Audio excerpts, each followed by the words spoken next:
Think about this great structure, this building that we're in, the Crocker Mansion. This was built on the labor of Chinese people.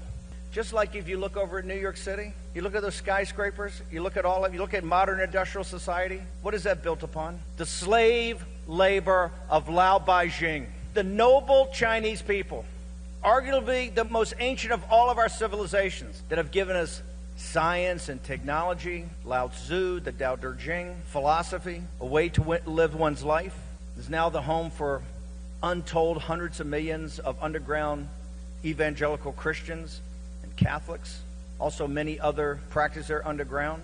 In the modern world, the only people not free in the modern world are the Chinese people. How can that possibly be? The CCP are partnered with the elites throughout the world. They have an economic system that works for them. That economic system is built on the slave labor of the Chinese people. This entire world's economy rests on slave labor. Remember, the American people have always had a great fondness and a great camaraderie-ship and a great love of the Chinese people from the founding of our republic. So when they tell them, oh, this is what the Chinese people need, this is what Lao Baijing need, we've tempered the sharp edges of the Chinese Communist Party. We're going to let them in the World Trade Organization. We're going to let them have most favored nation status. We're going to make them part of an integrated economic system. And when they do that, they're going to become more liberal. Democracy, that's what we're going to have, is democracy. And freedom for the Chinese people, that's a bald-faced lie. That's a bald-faced lie. And they knew it was a lie when they said it. In fact, they continued to look the other way. The repression really started even worse after Tiananmen Square. At the exact same time, we were funding them our most advanced technology and capital. Capital, where was that capital provided from? The American Lao Baijing. It's not a conspiracy. It's called a plan. And it's a well-executed plan.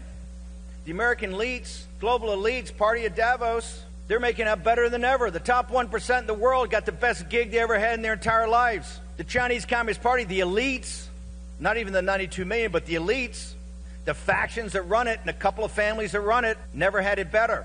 We had a famine that starved to death 40 million people. And then the Cultural Revolution. That we don't even know how many dead are from that. And things like cannibalism and torture. You ever hear about that? You ever hear about the one-child policy? Why? The world elites don't think the Chinese people are worth it. They're prepared to lecture everybody else on racism. Tell me about the racism of that.